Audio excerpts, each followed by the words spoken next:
എന്നോവർ കണ്ണിൽ കരുമീശി മാമിൽ ചൊല്ലിയാർ കണ്ടില്ല ഉങ്കൾ രൂപീനാഥെന്നോവർ. മുഹിയുദ്ദീൻ ഷെയ്ഖും റിഫായിൻ ഷെയ്ഖും തമ്മിൽ ഒളിച്ചു കളിക്കുമ്പോ മുഹിയുദ്ദീൻ ഷെയ്ഖിന്റെ കണ്ണിന്റെ മേലെ റിഫായിൻ ഷെയ്ഖ് കയറിയിരുന്നു. മുഹിയുദ്ദീൻ ഷെയ്ഖിന് കണ്ടുപിടിക്കാൻ കഴിഞ്ഞില്ല. കണ്ടില്ല ഉങ്കൾ വരുവീനതെന്നോവർ. ഇതാരാ പറയുന്നത്? കുപ്പിയാകത്തുള്ള വസുവിനെ പോലെ കാമാഞ്ഞ നിങ്ങളുടെ കൽബകമെന്നോവർ. സഹോദര, മനുഷ്യനുണ്ടാക്കിയതാണ്, അതുകൊണ്ടാണ് വൈരുദ്ധ്യമുള്ളത്. ഖുർആൻ നിങ്ങൾ മറിച്ചു നോക്കിക്കോ. 6000 ചില്ലറ ആയത്തുകൾ കാണുമെങ്കിൽ ഒരൊറ്റ ആയത്തിൽ പോലും അല്ലാഹുവിന്റെ ആയത്തിൽ വൈരുദ്ധ്യമില്ല. അതെന്തുകൊണ്ടേ? അത് അല്ലാഹു അവതരിപ്പിച്ചതാണ്. ഇങ്ങനെ ഒരുപാട് വൈരുദ്ധ്യങ്ങൾ കാണുമ്പോ അല്ലാഹുവിന്റെ റസൂൽ മുന്നറിയിപ്പ് നൽകിയ പോലെ ലതത്തബിഅന്ന സുനന മൻ കാന ഖബ്ലകും ശുബ്റൻ ബിശുബ്റിൻ വദിറാഅൻ ബിദിറാഇൻ ഹത്താ ലൗ ദഖലൂ ഫീ ജുഹ്രിൽ ലബ്ബിൽ ലതബിഅതുമൂഹും. ജൂത ക്രിസ്ത്യാനികളെ ചാണിന് ചാണായും മുഴത്തിന് മുഴമായും നിങ്ങൾ പിൻപറ്റുമെന്ന് അവരെങ്ങാനും ഒരു ഉടുമ്പിന്റെ മാളത്തിലൂടെ കയറിയാൽ അതിനെപ്പോലും അനുകരിച്ചുകൊണ്ട് കടന്നു പോകുമെന്ന് ഹബീബായ റസൂലുള്ളാഹി സ്വല്ലല്ലാഹു അലൈഹി വസല്ലമയുടെ വാക്കല്ലേ? അത് സത്യമായി പുലരണ്ടേ. ആ ജൂത ക്രിസ്ത്യാനികളെ സംബന്ധിച്ചിടത്തോളം അവരുടെ പ്രവാചകൻ ജനിച്ചത് ഈസാ നബി അലൈഹിസ്സലാം ഡിസംബർ 25-നാണെന്ന് പറഞ്ഞ് അതിന്റെ ജന്മദിനം ആഘോഷിക്കുമ്പോ ഇവിടെ പ്രവാചകൻ ജനിച്ചത് റബീഉൽ അവ്വൽ 12-നാണെന്ന് പറഞ്ഞ് ആ പ്രവാചകന്റെ ജന്മദിനം ആഘോഷിക്കുമ്പോ യേശുക്രിസ്തു ജനിച്ചത് പാതിരക്കാണെന്ന് പറഞ്ഞ് ക്രിസ്ത്യാനികൾ പാതിര കുർബാന നടത്തുമ്പോ മുഹമ്മദ് നബി ജനിച്ചത് സുബഹിക്കാണെന്ന് പറഞ്ഞ് സുബഹി മൗലിദും നടത്തുകയാണ്. ഇനി കുർബാനി മൗലിദും തമ്മിലൊന്ന് താരതമ്യം ചെയ്താൽ മതി. സെയിം.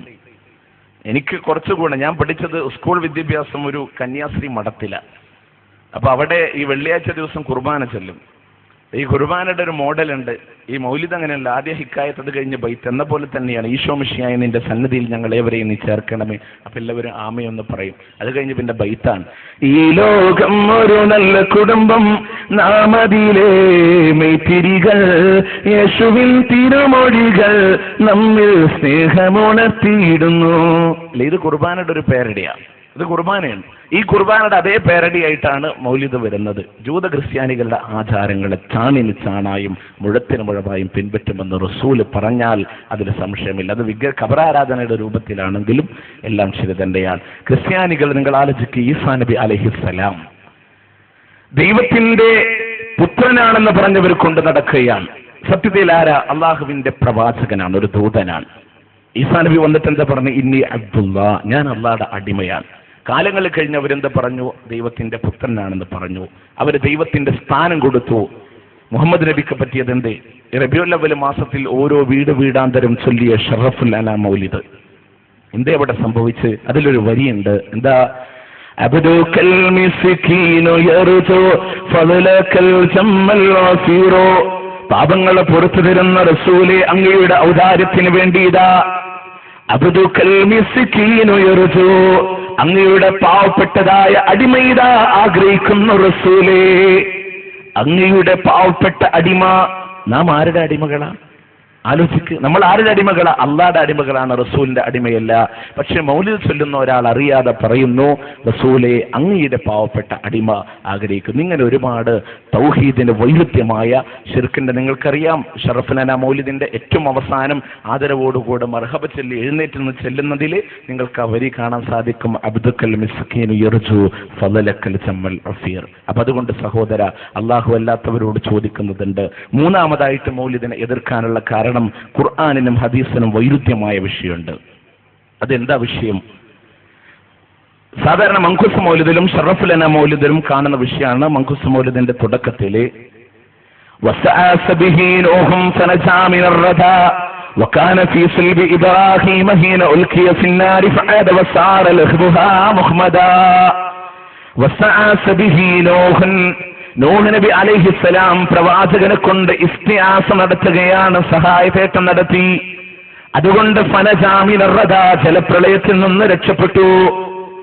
മുഹമ്മദ് നബിയോട് നൂഹ് നബി അലൈഹിസ്സലാം സഹായപേട്ടം നടത്തിയപ്പോഴാണ് ജലപ്രളയത്തിൽ നിന്ന് രക്ഷപ്പെട്ടത്.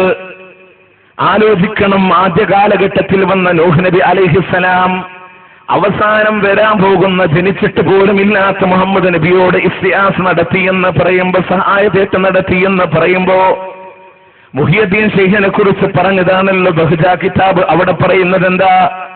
അന കുന്തു മഅ നൂഹിൻ ബിഅഅലാ സഫീനതിഹി ബിഹാറൻ വതൂഫാനൻ അലാ കഫി ഖുദ്റതി. അന കുന്തു മഅ നൂഹിൻ, ഞാനാണ് നൂഹ് നബിയോടുകൂടെ ഉണ്ടായിരുന്നത്.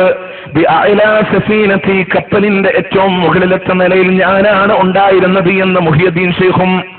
ബിഹാറൻ വതൂഫാനൻ അലാ കഫി ഖുദ്റതി, ജലപ്രളയവും വെള്ളപ്പൊക്കവും എന്റെ കഴിവുകൊണ്ടാണ് ഞാൻ തടഞ്ഞു വെച്ചതെന്ന് പറയുമ്പോ, മുഹമ്മദ് നബിയാണോ മുഹിയുദ്ദീൻ ശൈഖാണോ? മാലയും മൗലിദും തർക്കമാണ്.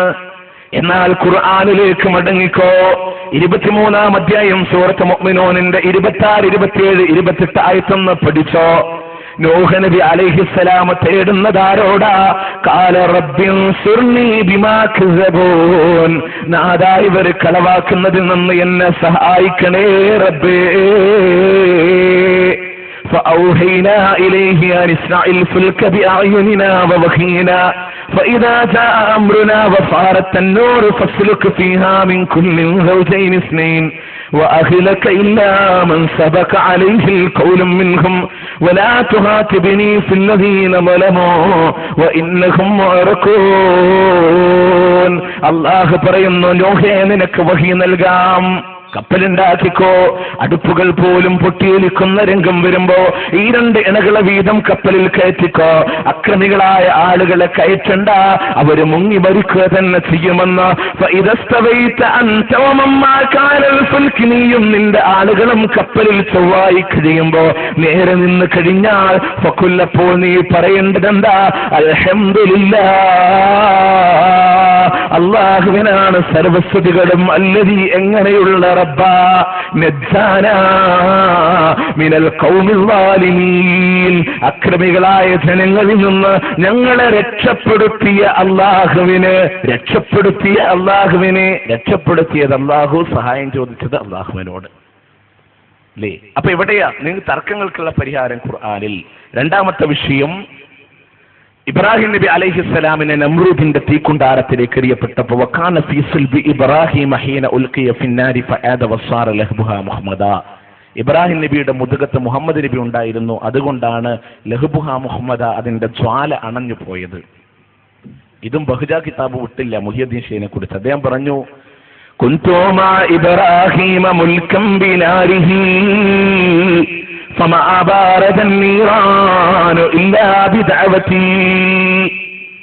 ഇബ്രാഹിം നബിയെ നമ്രൂദിന്റെ തീക്കുണ്ടാരത്തിലേക്ക് എറിയപ്പെടുമ്പോ ഞാനാണ് ഇബ്രാഹിം നബിയോട് കൂടെ ഉണ്ടായിരുന്നത്. ഫമാബാറദൻ നീറാൻ, ആ തീ അവിടെ തണുത്തു പോയിട്ടില്ല. ഇല്ലാ ബിദഅവതി, ഞാൻ വിളിച്ചു പറഞ്ഞപ്പോഴല്ലാതെ.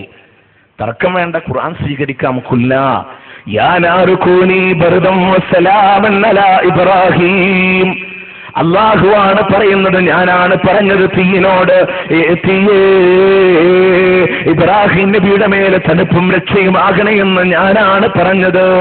അതുകൊണ്ടാണ് ഞാൻ പറഞ്ഞു, ഇങ്ങനെ ഒരുപാട് വൈരുദ്ധ്യം നമുക്ക് കാണാം. അപ്പൊ ഇങ്ങനെ എല്ലാ രീതിയിലും ഇനി അടിസ്ഥാനപരമായ ഇതിന്റെ ഒരു പൂർത്തീകരണം എന്നോട് ഞാൻ പറയുകയാണ്, മുസ്ലിയാക്കന്മാരാരും അവരുടെ വീടുകളിൽ മൗലിദ് ചെല്ലാറില്ല.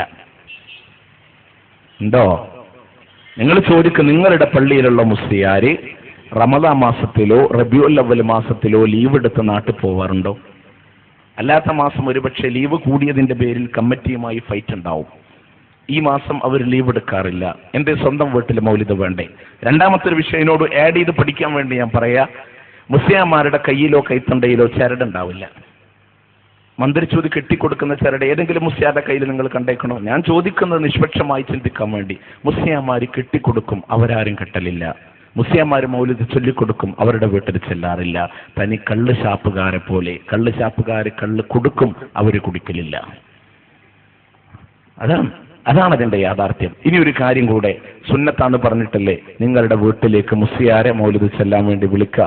മൗലിദൊക്കെ ചൊല്ലിക്കഴിയുമ്പോൾ ഉസ്താദെ സുന്നത്തൊക്കെ ആയില്ലേ, നമ്മൾ പിരിയല്ലേ, ഒരു ഗ്ലാസ് വെള്ളം കൊടുത്ത് നമ്മുടെ വീട്ടിലെ ഭക്ഷണവും കൊടുത്തിട്ട് ഉസ്താദിനോട് പിരിയല്ലേ പറഞ്ഞാൽ 500 തവണ നിങ്ങളോട് പോട്ടെ എന്ന് ചോദിക്കും. പോയിക്കൊള്ളാൻ പറയാം.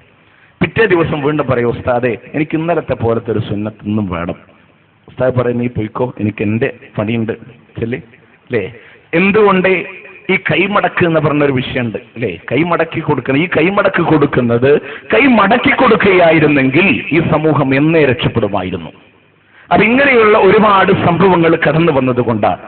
അപ്പൊ ഇങ്ങനെ ഇതിനൊക്കെ വൈരുദ്ധ്യമായി സഹോദര, ഇത് റസൂലിനോട് ചോദിക്കുന്ന, ബദരീങ്ങളോട് ചോദിക്കുന്ന, മുഹിയുദ്ദീൻ ശൈഖിനോട് ചോദിക്കുന്ന ഒരുപാട് വരികളും പുത്തനാചാരവും ഖുർആനിന് വൈരുദ്ധ്യമായതുകൊണ്ട് ഇതിനെ എങ്ങനെ സ്വീകരിക്കുമെന്നുള്ളത് കൊണ്ടാണ്. റസൂലിന്റെ മദ്ഹല്ലേ എന്ന ഓമന പേരിൽ സാധാരണക്കാരെ പറ്റിക്കുമ്പോൾ നിങ്ങൾക്കറിയുമോ, സിദ്ദീഖ് മൗലിദിലൂടെ റസൂലുള്ളാഹി സ്വല്ലല്ലാഹു അലൈഹി വസല്ലം നുണ പറഞ്ഞിട്ടുണ്ട് എന്ന് പറയുന്നത് റസൂലിന്റെ മദ്ഹാണോ?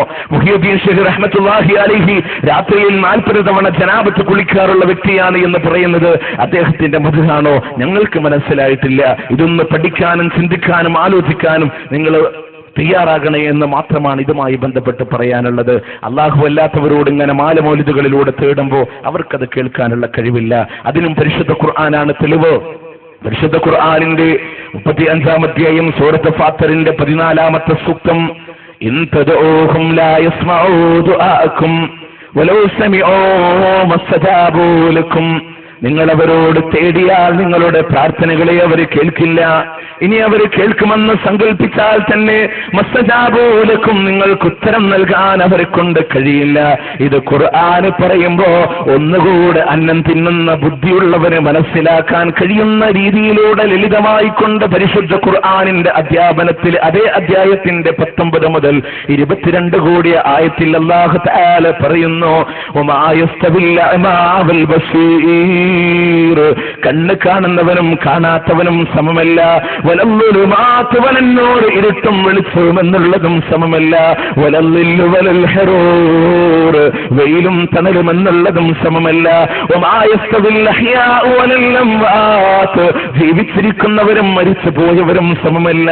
4 കാര്യങ്ങളെ പറഞ്ഞു അരക്കെട്ടുറപ്പിച്ചുകൊണ്ട് അല്ലാഹു പറയുന്നു, ഇത് 4ഉം സമമാകാത്തതുപോലെ ഇന്നല്ലാഹ യുസ്മിഉ മൻ യശാഉ വമാ അൻത ബിമുസ്മിഇൻ മൻ ഫിൽ ഖുബൂർ. അല്ലാഹു ഉദ്ദേശിച്ചവരെ അവൻ കേൾപ്പിക്കുമോ നബിയെ?